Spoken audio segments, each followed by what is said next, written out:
now you can use that Velcro grip on anything. You use it on a snowboard, or you can just strap that dog to you. For fast dogs, Dachshunds, notoriously not fast dogs. That's a pretty big Dachshund. That's a massive Dachshund. Pretty big Dachshund, I have to say. Or a small person.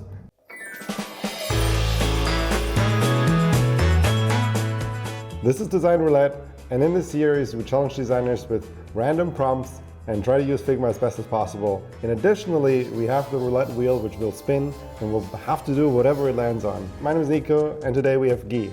I'm Gui, I'm a random designer. What's the challenge for today?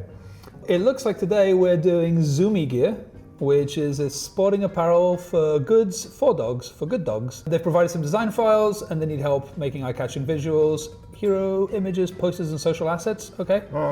Let's click on spin the wheel. Let's see where it lands. Ding, ding, ding, ding. All right. Your challenge is to add snow.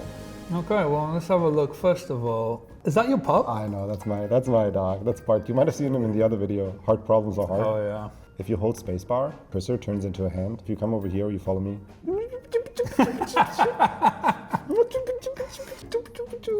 It should be able Okay. We should actually. Anyway, let's do some work. We should do the thing. Yeah. Let me just isolate this very mid-century dog. I'm gonna just remove the background. So this pupper is gonna be my hero, Zoomie Gear. So something I like to do is just to try and get some different poses of this dog in different snow gear for dogs. I can work with that. Bart's the name of my dog, and like when he gets zoomies, he just kind of like runs around the house, of course, which is very loud. He's a big dog. Hi Bart, by the way, if you're watching.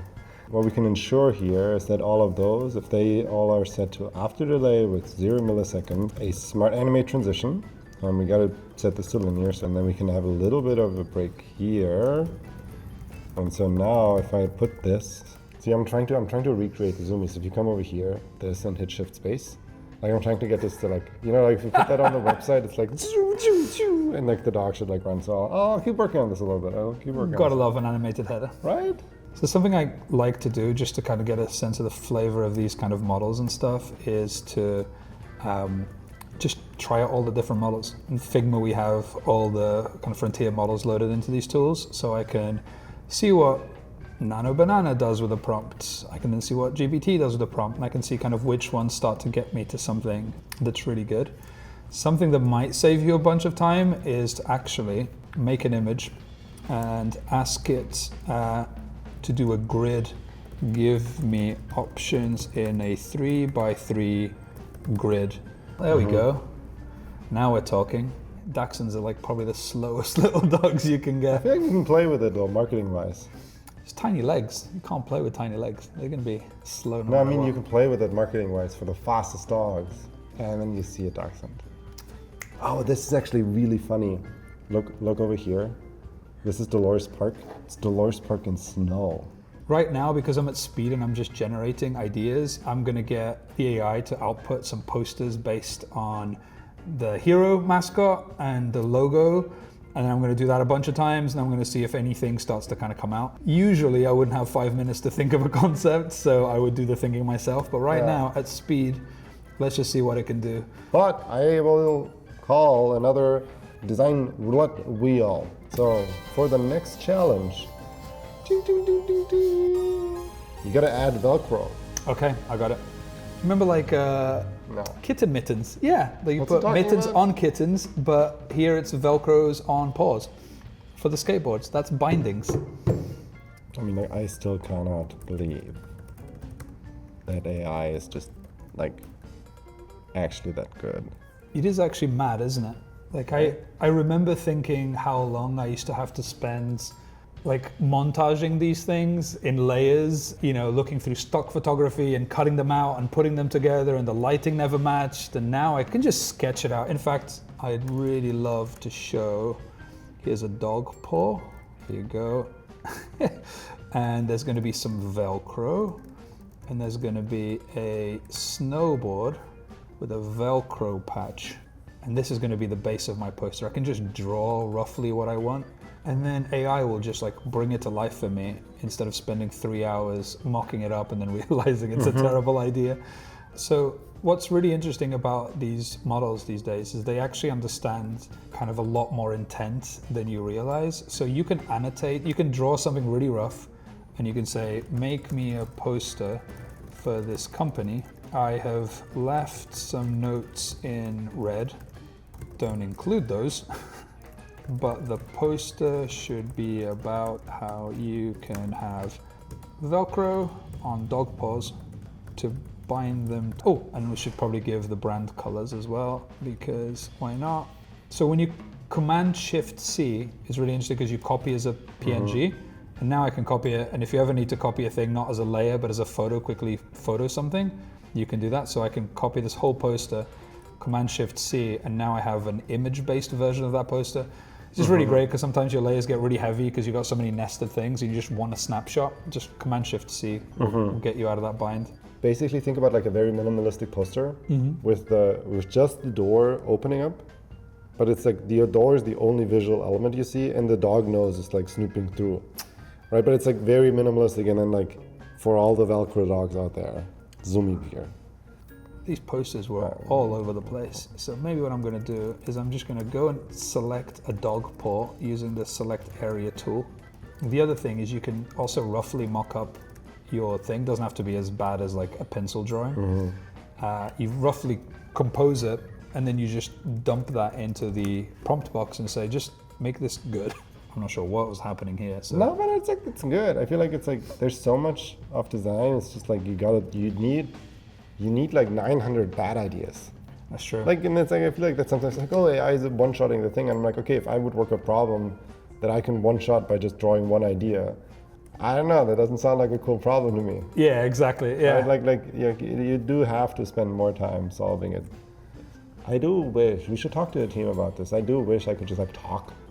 That's kind of nice. That like feels talk like to I would just AI? want to yap. Right? It's like, just like, I'm like typing, I'm like, I really just want to talk. That would be nice. I wonder what AI would sound. I struggle with that, honestly. Yeah, you don't talk to AI? I don't like talking to the AI. I end up instructing the AI too much, and then when it starts talking to me and it feels like a person, I feel like I can't ask it as many questions because I'm really bugging the AI. I am someone who says thank you a lot to the AI, which I've been told you don't have to do. I know it's probably not environmentally friendly to say thank you to an AI, but when the machines take over, I want to be one of the good guys, and so like. Okay, I think it's time for another roulette wheel. Last roulette wheel, last challenge here. Ding, ding, ding, ding, ding. No straight lines allowed. No straight lines. Ooh, okay. That's wild. You know what? I like it because I was going to go for a much more kind of rough brand. So one of the things I like doing is if I can outline this font. Mate, do I even have to outline this font? I could just give it a stroke. Look at that. Look at that wobbly situation going on. Wait, you can still change the text? Yeah. That's crazy. You can still change the text. Is it Comic Sans or Comic Sans? Comic Sans. Sans? No, Comic Sans. Do you pronounce sans serif or sans serif? Is this an American English thing? Leave it in the comments. Is it Comic Sans or Comic Sans? When you vectorize a black and white image, make sure that you click the black and white icon. So now it's really pixelated and pretty rubbish, but now it looks a lot closer to a vector thing, so I can then go click it, and now when I vectorize it, it knows what it's really kind of working with, and you'll see the difference between this pretty crazy illustration to something that looks much more like a logo.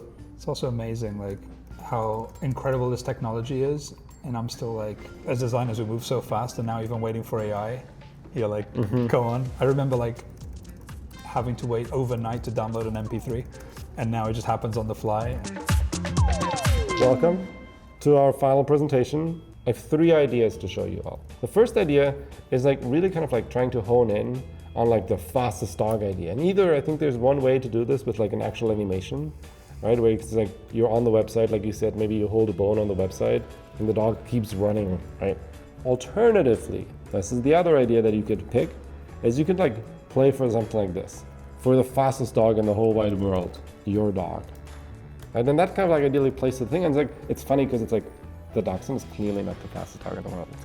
That's kind of the joke, right? But like if it's your dog, it's your fastest dog in the whole wide world. Third idea, what you're doing there.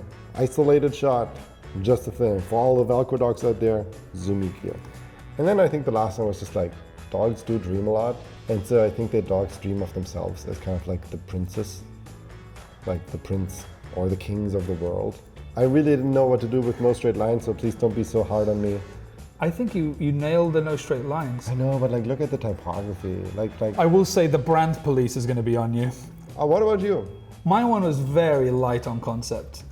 It was mostly me just really enjoying seeing Dachshunds riding snowboards and then realizing I had a job to do. My pitch here was just lean into the 90s vibe of this whole thing. It's very fluorescent, it's very high voltage. It's the way I understood the Zoomie product. It is Velcro grip for dogs. Now you can use that Velcro grip on anything. You use it on a snowboard, send that dog off the piste, or you can just strap that dog to you, and it's for fast dogs. And again, Dachshunds notoriously not fast dogs, but they can be fast dogs. That's a pretty big Dachshund. That's a massive Dachshund. Pretty big Dachshund, I have to say. Or a small person. Nice. So anyway, love it. So now this goes back to you. You can rate between the two here, right? For the fastest dog in the whole wide world, your dog, or Zoomie Gear for fast dogs. You pick. Let us know in the comments who won, who lost. And Guy, thank you so much for Thank you for having me. Making it out. You're very welcome. Very welcome. This is fun. Thank you so much. Amazing. And yeah, thanks so much for joining in. See you next time.